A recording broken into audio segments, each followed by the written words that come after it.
En esta pregunta número 6 vamos a tratar un tema que se pregunta también con relativa frecuencia en el MIR, que es el siguiente síndrome clínico. Un paciente con un cuadro habitualmente subagudo, de fiebre, cefalea, síndrome de meningio más o menos larvado, y que al estar un poco de líquido cefalorraquídeo nos encontramos con una discreta o moderada pleiocitosis linfocitaria, con una glucosa normal o discretamente disminuida. Bien, cuando os encontréis en el MIR, también en la vida real, con un paciente con un síndrome de meningio de evolución subaguda, o mínimo 1 o 2 semanas, con predominio linfocitario en el líquido cefalorraquídeo, lo que denominamos pleiocitosis linfocitaria, con una glucosa normal, disminuida, leve moderadamente, y con afectación de pares craneales o con datos de afectación de tronco del encéfalo y fosa posterior, podríais haceros un pequeño esquema, como el que vamos a hacer aquí, que es el que sería meningitis linfocitaria o meningoencefalitis linfocitaria con afectación de pares craneales.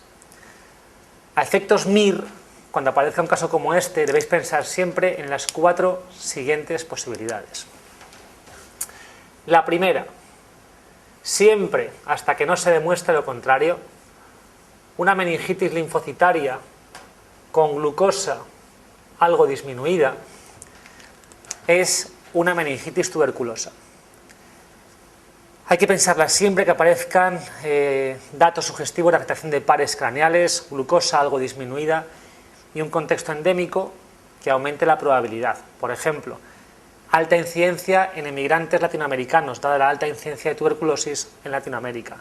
Alta incidencia de tuberculosis en personas que vuelven inmigrantes procedentes de Europa del Este, por idéntico motivo. Y la verdad es que en España también, en nativos españoles, es alta la incidencia de tuberculosis. Siempre hemos de pensarla en meningitis linfocitarias con glucosa algo disminuida. Ojo, en estadios iniciales, hasta que se produce un viraje de la respuesta inmune hacia una respuesta inmune mononuclear, puede aparecer pleiocitosis polimorfonuclear. ¿De acuerdo?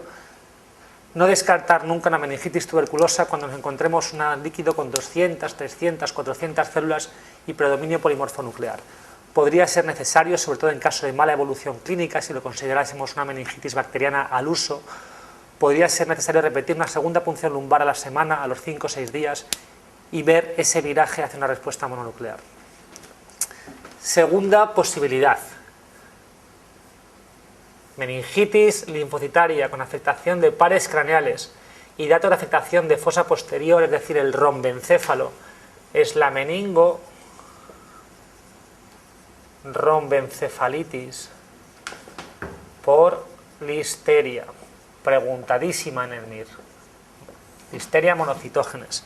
El rombencéfalo da lugar a las estructuras de fosa posterior, cerebelo y tronco del encéfalo. Por eso estos pacientes, de manera característica, cursan con ataxia, pares craneales, afectación troncoencefálica variada, síndrome de meningio y fiebre. Bien, aunque el nombre de monocitógenes podría hacernos pensar que en el 100%, 95% de los casos de meningitis por listeria aparece una respuesta mononuclear, no es así. Cuando uno consulta los textos de referencia, como por ejemplo el Mandel, uno se encuentra que en un 50% de los casos se documenta meningitis por listeria con predominio polimorfonuclear. Sin embargo, en el MIR, siempre que se ha preguntado la meningitis por listeria, ha sido con predominio linfocítico, pleiocitosis linfocitaria. Tercero,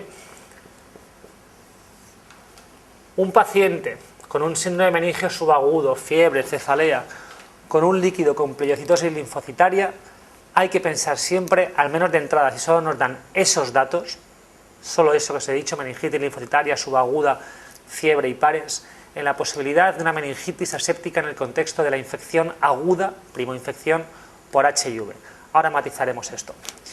Y cuarto, este último punto nunca se ha preguntado en el MIR, pero se ha comunicado recientemente la existencia de meningoencefalitis con afectación fundamentalmente de tronco por enterovirus 75.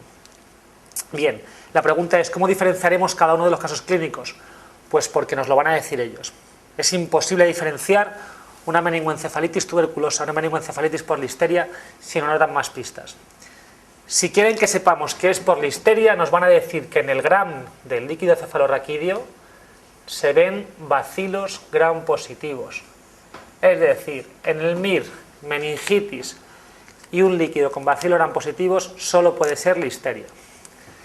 Si nos quieren decir que es una meningitis tuberculosa, nos van a decir que en el gram no se ve nada.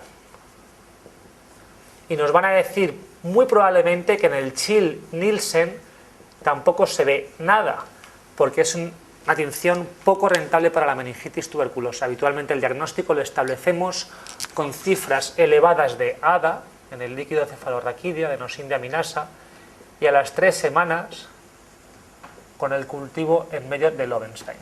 Simplemente en este punto en el que no vemos nada en el Chill ni en el gram, en una meningitis linfocitaria con glucosa baja, la mera sospecha clínica justifica iniciar tratamiento tuberculostático, más aún si tenemos cifras de ADA alto.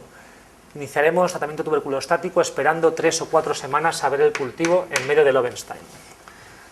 ¿Cuándo debemos pensar en una meningitis aséptica por HIV?